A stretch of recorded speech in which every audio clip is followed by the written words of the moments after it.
Oh. Good job they're waterproof. We roll it. Track 1, Beneath the Surface. This was written to be like the album opening track. Super heavy, super fun, very like 90s metal inspired, lots of groove, lots of really fast stuff. And lyrically, sort of about just not really wanting to be part of normal society. Big, fun, heavy song. Yeah. Anyone else? Big swinging. One of those ones, one of those songs where it got a rewrite within the last like 5 days of getting into the studio. The middle 8 changed up big time. Yeah, it used to have a different... A big moment. It used to sort of go all over the place and then like a big old riff. That's a fucking riff. It's a ripper. Can't wait for you to hear it. Track 2, Erased. First thing that stood out to me was super catchy chorus. Like really stoked on hearing that. Immediately easy to remember, real catchy, love it. The middle 8. Yeah. Middle 8 was a big part of the song. And I remember thinking it was quite confusing. The first time I ever heard it as well, I was like, what's going on there? I'm like, is that the bit? And then I heard the vocals and I was like, this all makes sense. I don't do time signatures, so I'm surprised it sounded confusing. But yeah. Yeah, it's not confusing the way that it looks. It was a unique kind of thing. And then when the vocals came in, it really tied it all together. And then the drop with the single kick, I was like, this is absolute solid. Yeah, that was another one that was very last minute in terms of the song went through a lot of changes, and then a week or two before getting in the studio it was like revamped 10 times better than it used to be. A bit of a groovy one, got that sort of And Justice for All kind of stompy vibe to it. Super fun to play that. Track 3, All Glory No Valour, one of my favourites on the album, was always destined to be played live, which is why we've been playing it on this tour. Even though it's not one of the singles that have been released, we just couldn't wait to get out and show it to people. Essentially, it's super heavy. It's been going down very well every night. I have a lot of fun playing it. It seems like everyone else does as well. Yeah, big backing vocal, gang vocal bit from these two as well, which was Ben's idea as well. In that middle section, that really elevated the song into something that we haven't done before, so that was cool. It's an absolute ripper. I love the tempo of this. It was so aggressive. The first time I ever heard it, I was like, when I heard that you beg for a seat at the table of kings, and I was just like, oh, that fucking riff, man. Absolutely I wanted more of that, but I was shouting down. I wanted to repeat that at the end of everything. So catchy. And you beg for a season, and you beg for a season. Track 4, Lacerations. I remember hearing this quite early on in the writing process as well, and immediately was blown away by the chorus. Thanks, mate. This guy. Thanks. Yeah, that was one of the ones where it was one of the, like I said, one of the first ones written. Yeah. And after Sign of Things to Come, anytime you start a new album, you're like, how is it going to be better? I've got nothing. And then that was the first one. I was like, this is way better than anything on that record. I thought, anyway. The chorus, like I say, chorus was immediately even in rough demo format, always stuck in my head afterwards. That was like the one thing. Out of all the demos and all the songs being thrown around, it was always that chorus that was. I love the chorus into the breakdown section as well, being something really slow and heavy, kind of going against the melodic parts of the song, and then just the outro as well. Always loved that, kind of how it really picks up at the end before just dead stop.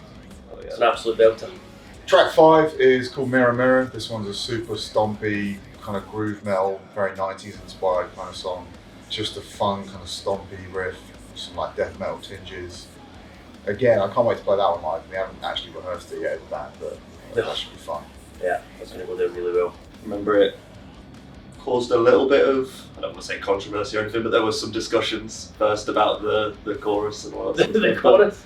The lyrics, I wasn't sure about it, but the hook stuck with me. And I think it's always one of those things where your sort of initial reaction is something like, do I like this? Is this the one?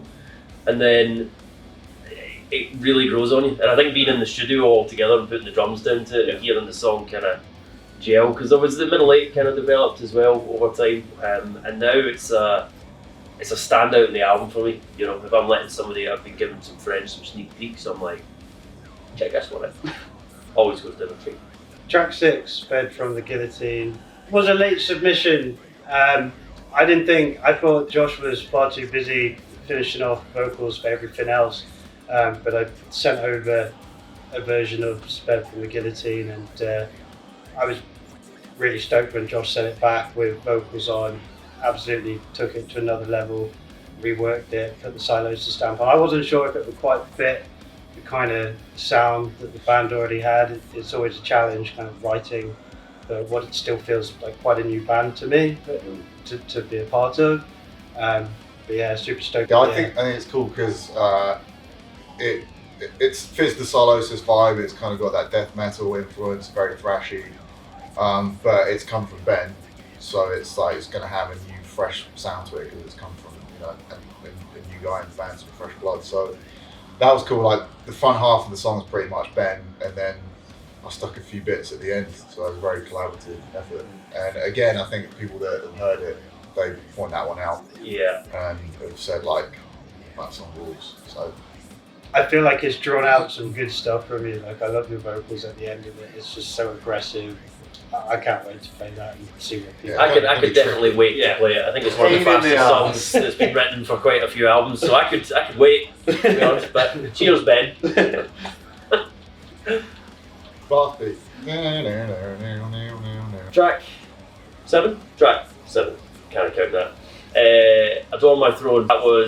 This again was a big standout to me. I remember when the demo came over, it was immediately very different to a really different sound to Sylosis that I'd heard. And I think in its first format there wasn't any vocals on it. It was just a musical I think one. there were, yeah. I mean, to me it's like, it was really typo negative inspired and quite melodic in a different way for us. And because it was so melodic, I was like, oh, can we do this? And then lyrically, I just made it about chopping someone's head off and keeping it as a trophy. to counteract if people think this is too melodic, it's like, well, you got to make it about something horrible then. It was a really fun one to approach on the drums as well. There was just some like different kind of feels going on in the chorus and stuff like that. The kind of sparse like tom kind of parts in the verses and stuff like that. It was a really fun one to approach for me. And then I'm really glad I made the cut. I think the solo is incredible. I think as the song develops and all that. I think the outro is awesome. Like the outro song that Ali came up with in the studio. Again, that was literally in the studio, and that's like, it's such a cool bit when it comes in. Like, everyone's just like, that's sick. Like, I love those super parts in the studio. Fear Factory vibe. Yeah. That outro, props to Ali because I love that. That's all him. It's all me, baby. Track 8, title track, The New Flesh, first single. I guess everyone's first look into sort of this era of Sylosis and where things might be going. Same as kind of what we were saying before about All Glory No Valour, made to play live, incredibly fun to play live, gets people going. It's just a ripper, like an old school classic, more thrashy. It's thrashy in the same way that all our old stuff is, but in a way that we haven't done before. I guess just the types of riff is slightly different, but it's still very much like an old school vibe. I remember this being the demo of this, just like parts. I don't think it was a complete song. It was like the riff would finish, there'd be 5-10 seconds of silence, then there'd be another riff. That was like the first iteration of this, and it was just like the ideas were thrown over. Yeah. And it always stood out to me. I was like, this, whatever this is or could be, is fucking great. And the sort of 2-step halftime riff after the second chorus. Right. Don't know why I was doing the whatever this is. But immediately from the get-go, I was like, this is something special. And like you said, it's just live. It's been going down an absolute treat. It's so fun. It's amazing. Also, I mean, the original title was Manifestations of the New Flesh, which I thought sounded super metal. And then Ali said, get rid of that, call it The New Flesh, and that's the album title. And that was all Ali's idea again. I'm killing it. It's been great. Yeah, that was great, man. Watch it. Track 9, Everywhere at Once, super melodic song, very personal one for me.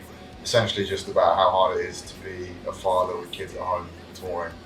And a particularly bad time I had like just over a year ago, like 2 months of back-to-back touring.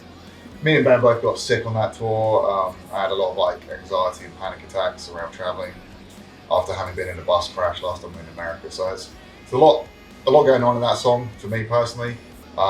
But yeah, interested to see how it goes down. It's definitely a very melodic song on what is our heaviest record today. Track 10, Circle of Swords. This was, I don't know. Go on. Yeah. Sounds like that. I don't know if this was one of the first ones finished, but it was definitely one of the first demos I remember hearing for the album, and it was the first one that really pricked my ears up about like, whatever that is, we need to do that. Like some of the riffs in there, almost too many riffs, because I remember originally there was a part that I still love that didn't even make it into the final song, that was just super solos, but everything else that's in there, it's not even like, oh, I missed that riff, it's like, there's too many, we've got to drop something. Everything in there is solid, so good. Yeah, one of the first ones written, sort of like just trying to be as heavy and ugly as possible, but like a lot of sort of Pantera groove to it, I guess. But it got a big rewrite as well towards the end. The middle 8 section, the outro, essentially the front half we had for a couple of years, and then the last week or two before going to the studio, the rest completely changed. A little Easter egg for folk as well, the first tour poster for the current tour that we're on was actually a circle with swords. Yeah. Hints, dropping them. No one's going to give a shit about that, but I thought it was kind of cool. So there you go. Just put that on a t-shirt.